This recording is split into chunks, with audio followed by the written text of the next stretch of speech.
दूसरी बात में कहते हैं कि मन के हारे हार है, मन के जीते जीत।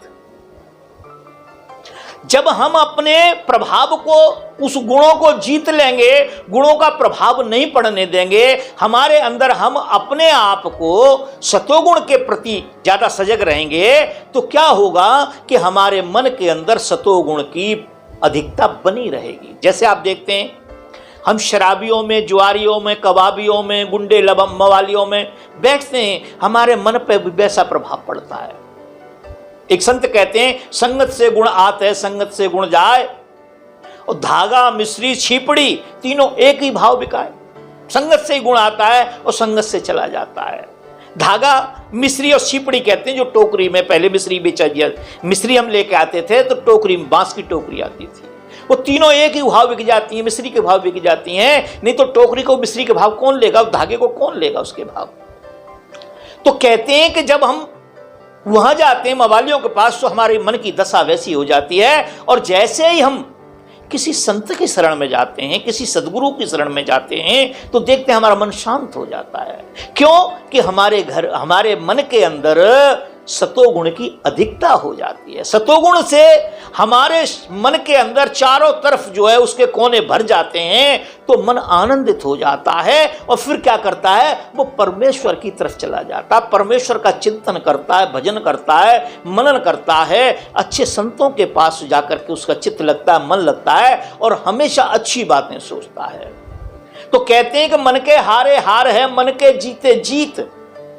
मन के हारे हार है, मन के जीते जीत, और मन ही मिलावे राम से। परमेश्वर से मिलने के लिए मन को ही अपना घोड़ा बनाना पड़ेगा। घोड़ा बना करके उसको अच्छी खुराक देनी पड़ेगी, और फिर उसके ऊपर बैठ के, उसके ऊपर सवार होकर के हम परमात्मा की तरफ जा सकते हैं, परमेश्वर की तरफ जा सकते हैं। और यदि ऐसा नहीं किया हमने, तो ये फजीत भी हमारा मन ही करता है, हमें एक सेकंड के लिए नहीं बैठने देता, एक सेकंड के लिए शांत नहीं होने देता। क्या नहीं होने देता? शांत नहीं होने देता, बैठता नहीं है, न हमें शांत होने देता है, न हमारी अंदर की माया को शांत होने देता है। हम पागल हो जाते हैं। क्या हो जाते हैं? पागल हो जाते हैं। किसी चीज को देख लेते हैं, लेटे होते हैं, मगर हमारा मन वहीं जाता है। तो कहने का मतलब है कि मन के हारे हार है, मन के जीते जीत, और मन ही मिलावे राम से, मन ही करे फजीत। मन ही उस परमेश्वर से मिलाने के लिए आपको जाएगा, और मन ही फजीत करने लगेगा। क्या करते हैं संत जो होते हैं? सबसे पहले क्या करते हैं? जैसे महाराज जनक के यहां अष्टावक्र जी का सत्संग चल रहा था, तो अष्टावक्र जी ने कहा कि राजन, मैं तेरे प्रश्न का यदि उत्तर दे भी दूं, तो बता तू मुझे क्या देगा, उसके बदले में क्या देगा? राजा जनक ने कहा, मैं राजपाट दे दूंगा। अष्टावक्र जी ने कहा कि राजपाट क्या तेरे बाप का है? अरे राजपाट तू दे देगा कि वो तेरे बाप का है? राजा जनक को बड़ा झटका लगा। अष्टावक्र जी ने कहा कि तेरा जो बाप था वो भी यही बात कह के चला गया, कह के चला गया, मेरा राज मेरा राज मेरा राज मेरा राज, और वो चला गया। इससे पहले जो तेरे जो फादर के फादर थे वो भी यही कहते चले गए, मेरा राज मेरा राज मेरा राज मेरा राज। नहीं राजन, ये तेरा राज नहीं है, इस प्रजा ने तेरे पास एक धरोहर में ये राज रख दिया है, ये राज तेरा नहीं है। इसलिए तू कह रहा है कि मैं राज्य को दे दूंगा। तू मुझे वो चीज दे जो तेरी हो, जिस पर तेरा अधिकार हो। फिर गुरुजी मैं क्या दे सकता हूं? मैं अपनी पुत्री की शादी कर दूंगा। अष्टावक्र जी ने कहा, मैं संतु मुझे क्या करना शादी से? जैसी तेरी बेटी है वैसी मेरी बेटी है, मुझे उससे क्या लेना देना? तू वो दे। और फिर तू बेटी का निर्णय कैसे ले सकता है? उसकी शादी का निर्णय, उसकी शादी का निर्णय तो वो खुद लेगी। तू कौन होता है उसकी शादी का, उसके जीवन का निर्णय लेने वाला तू कौन होता है? अगर तूने निर्णय ले लिया, तेरी बेटी ने मना कर दिया, तू क्या करेगा? तू वो दे मुझे जो तेरा हो। राजा जनक विचार करने लगे। 2-4 मिनट के बाद उनके मन में यह विचार आया कि सारा संसार कुछ नहीं संसार में। हां, अगर है कोई चीज तो मेरी, अगर कोई चीज है तो मेरा मन है। तुरंत पैर पकड़े और कहा, प्रभु मैं आपको अपना मन दे दूंगा गिफ्ट में।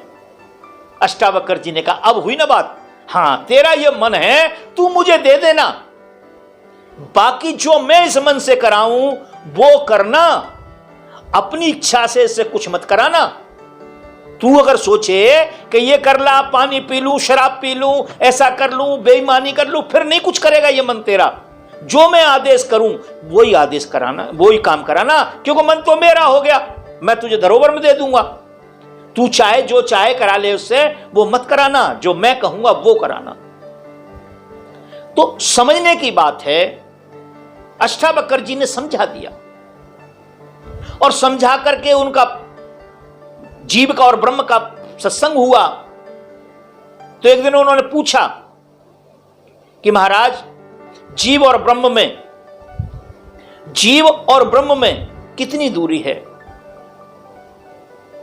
अष्टावक्र जी ने कहा, जीव और ब्रह्म में उतनी दूरी है जितनी तेरे मुंह के अंदर और तेरे कान के अंदर है। जैसे तेरा मुंह है, जैसे ये जो कंडीशन है, इतना ही फर्क है। और एक बात, कितनी देर में ज्ञान हो सकता है उसका? तो उन्होंने कहा कि घोड़े के रकाब के इस रकाब में पैर रखते और दूसरे रकाब में जैसे ही पैर रखा जाएगा उतनी देर में ज्ञान हो जाएगा।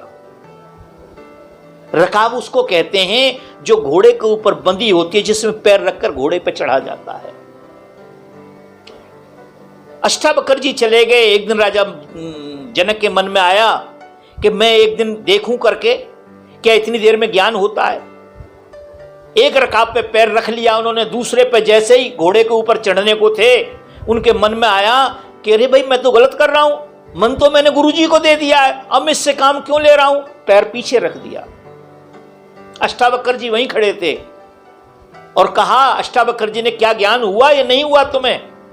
बोले जी हाँ हो गया। तो कहने का जो मतलब है कि मन ही मिलावे राम से, मन ही करे फजीत। हम संतों की शरण में जाते हैं जब, तो क्या करते हैं संत? हमारे मन को सद्गुणों से भर देते हैं। आपने देखा होगा संतों के यहाँ जाके सद्गुण मिलते हैं, सद्गुण भर दिए जाते हैं। सद्गुण का मतलब है सतोगुण होता है, अच्छे अच्छे गुण भर दिए जाते हैं। अच्छे गुणों का नाम ही सतोगुण होता है। अच्छे अच्छे गुण भर दिए जाते हैं। सुबह उठना है, स्नान करना है, ध्यान करना है। क्या करना है? स्नान करना है, उस परमेश्वर का ध्यान करना है। वैसे क्या करते हैं आप देखिए, छुट्टी वाला दिन होता है, संडे का दिन होता है, आप 9 बजे तक सोते हैं, 10 बजे तक सोते हैं, नहीं उठते हैं। और जिस दिन ड्यूटी जाना होता है आप 6 बजे खड़े हो जाते हैं बिस्तर से। क्यों खड़े हो जाते हैं? लेट जाएंगे तो पेनल्टी लगेगी आपके ऊपर, आपको डांट पड़ेगी, फटकार पड़ेगी, 100 काम होंगे वहां पे। इसलिए जब हमें संत ये बताते हैं कि सुबह इतने बजे उठना है, इतने बजे उठ करके ये करना है, और फिर क्या करना है? ध्यान करना है। क्या करना है? भजन करना है। क्या करना है? सुमिरन करना है।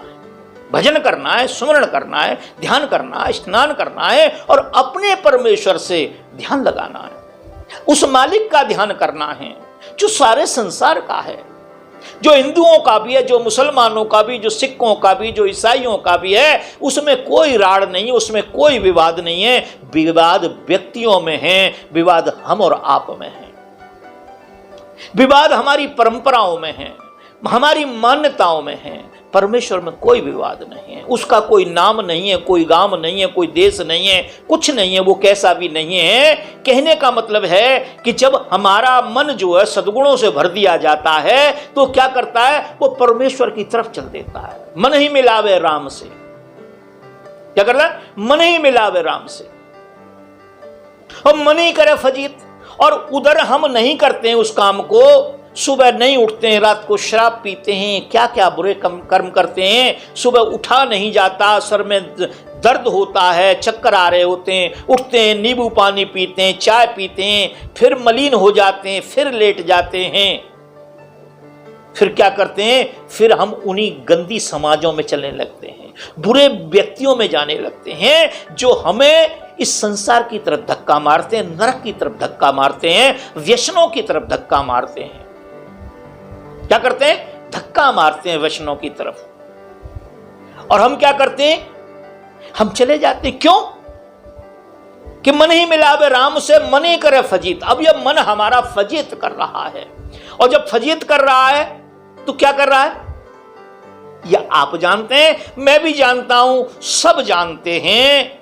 अच्छे और बुरे का ज्ञान सबको होता है।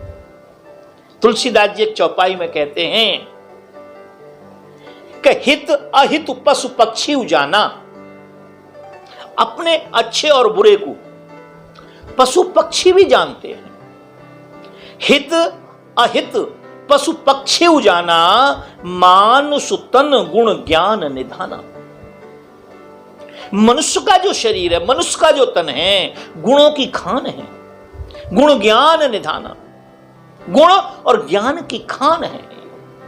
तो इसलिए मन एक है, मन अनेक नहीं है। मन के ऊपर जो प्रभाव पड़ता है वो हमारे गुणों का पड़ता है, हमारी बुद्धि का पड़ता है।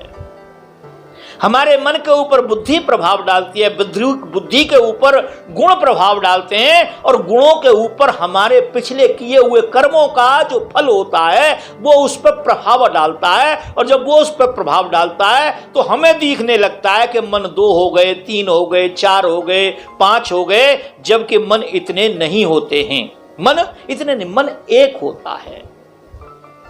मन एक होता है, मन अनेक नहीं होते। आप विचार भी करके देख लें, आप विचार करके देख लें, एक मन ने तो हमारी हालत खराब कर रखी है, एक मन ने हमारी हालत खराब कर रखी है। अब जैसे संतों ने बताया चतुर्थ अंतःकरण, संतों ने बताया चतुर्थ अंतःकरण। इस बॉडी के अंदर 14 इंद्रियां होती हैं।